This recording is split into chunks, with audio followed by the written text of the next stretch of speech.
Hi guys and welcome to Throwzone.com. This is Mohit Soni. What is in front of you is the Kia Seltos in its 2021 avatar, and this is for the first time we are driving this variant.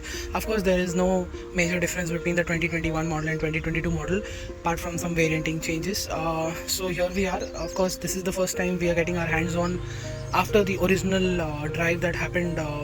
Back then. So this is the first time we are road testing the Seltos for you, and we have a very interesting variant. This is the iMT variant with the 1.5 liter naturally aspirated motor. As always, let's begin with the design.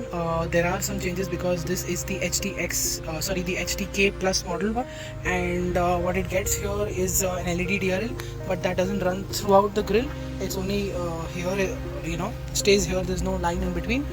There is a projector lamp, there is a fog lamp which is also a projector unit, which is a nice touch. The illumination and spread is also acceptable. Those are the 16-inch alloy wheels. The upper variants, as we know, get 17-inch wheels, and the side profile remains the same. There is hardly any chrome on offer with this car. That's the new Kia logo which we're seeing for the first time. That's a bigger difference than the 2020 version, the original version that came along, and that can be seen on the alloy wheels as well. That's the iMT badging.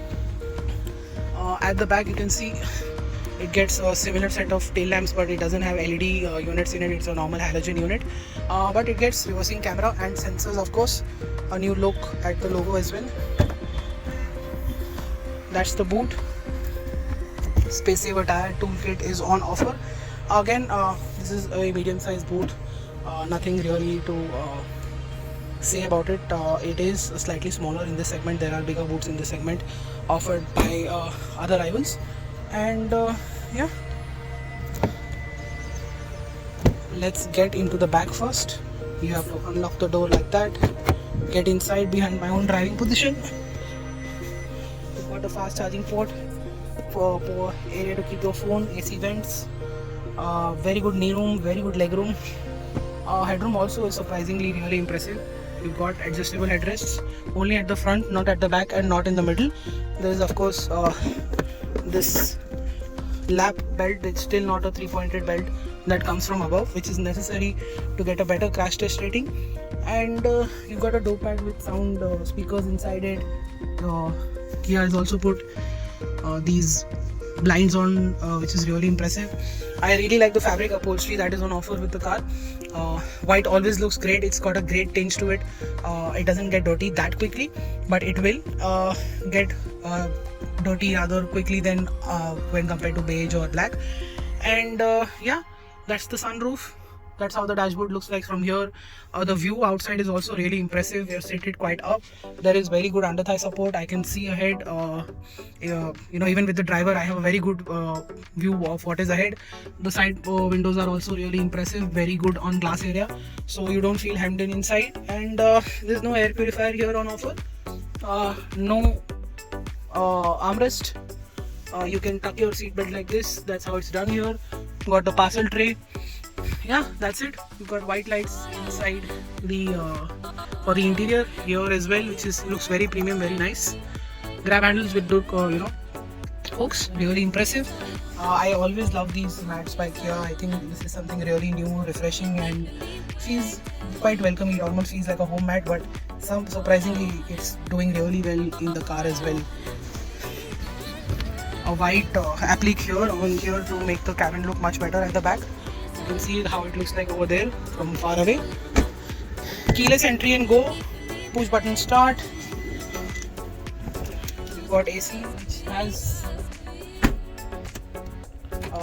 climate control. That's the 8-inch screen instead of the 10-inch screen. As you can see, the screen is smaller. This part is here and the screen is even smaller. It's got a side blacked out as well. Sound system is good enough for this variant. Glove box is again small like the original car, and handbrake, iMT gearbox, fast charging points. The wireless charger is kept here, and it also doesn't seem to have vents which will cool the phone if it gets hot. Nevertheless, the wireless charger is not that impressive because it doesn't charge that quickly. 2 hours of charging only resulted in only 7% increase in my phone and in my colleague's phone. So not that impressive. And that's the instrumentation. It can be controlled via from here. There is no TPMS on offer. The HTK Plus variant doesn't get 6 airbags or even 4. It only gets 2 airbags, and that's how the instrumentation is. You can control all the things from here, and yeah, screen as always is brilliant. Very good fonts, very good graphics. Works really well, flawlessly, smoothly, no worries whatsoever. Feels like a very good phone that is mounted on the dashboard here. AC is an absolute chiller. Even in setting 1, it's cooling the cabin really well. It's cooling us down after a hot day out. It is cooling down the cabin really well. Even in just 3 fan the number on the blower setting, it's cooling off really well. Even on 23 or 24. Cup holders, good size armrest storage area, and again I told you I really like the seats here, the color and the way they are bolstered as well. They feel really comfortable even for a guy of my size. Steering again, no reach, only rake.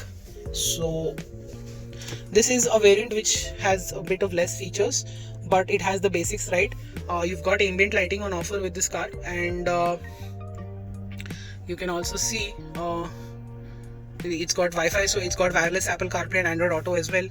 Surprisingly, the voice commands only work when you connect your phone via Google or Apple CarPlay. It doesn't have its own set of voice commands, so that's also missing.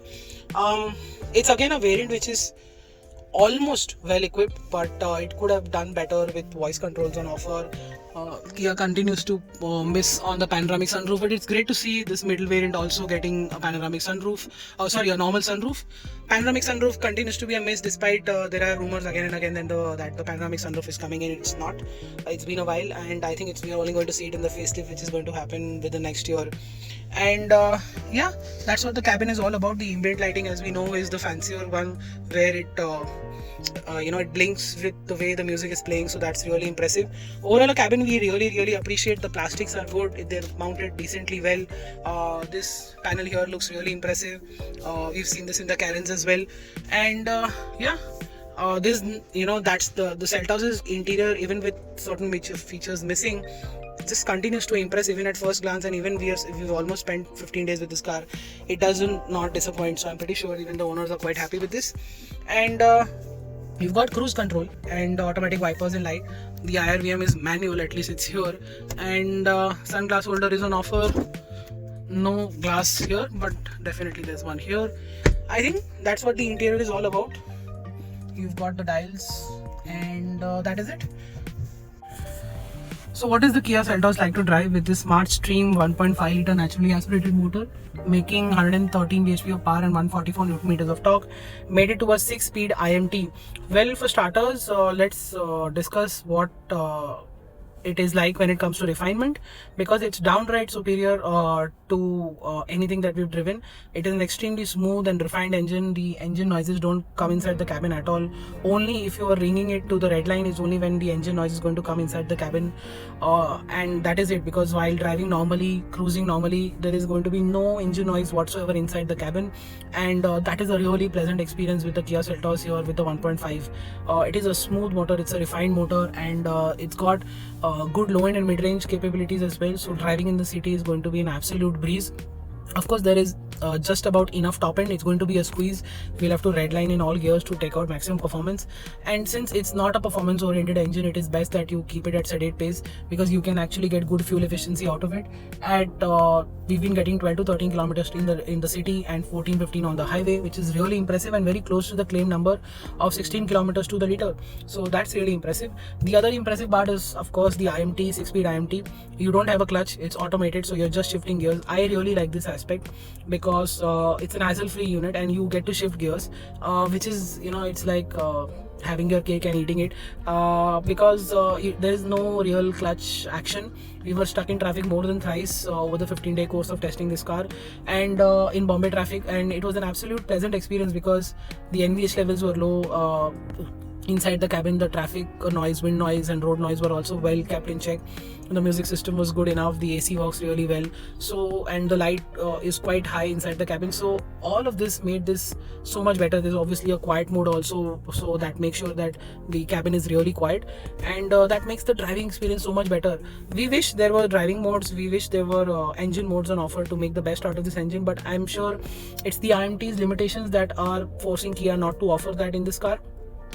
but I'm sure they're working on it and it should come in the future.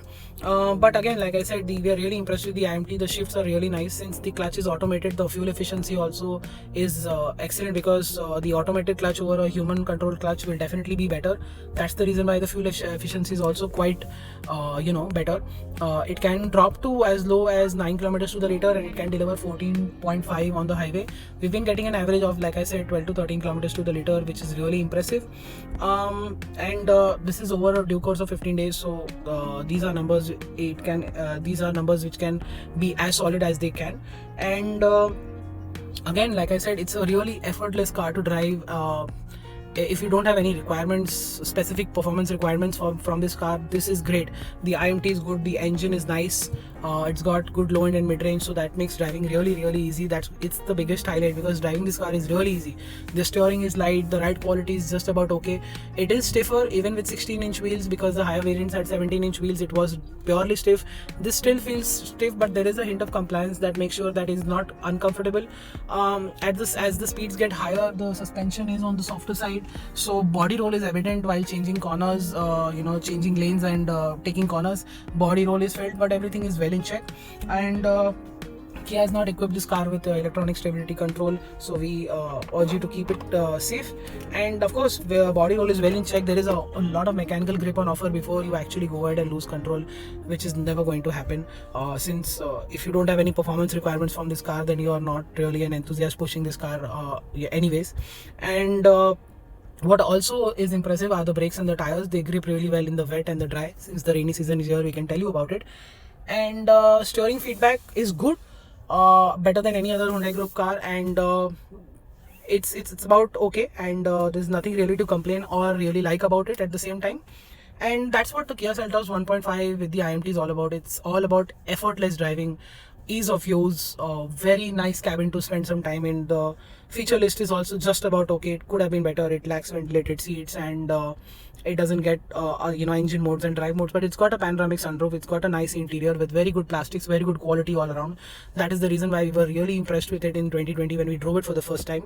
It's taken some time for us to do the road test because of the pandemic. Everything just got delayed, but we're happy that we're spending time with this car. We will do it again with other variants, so stay tuned, stay subscribed to our channel, follow us on social media and on our website for everyday updates. Until then, I'll see you in the next video. Thank you so much for watching, and goodbye.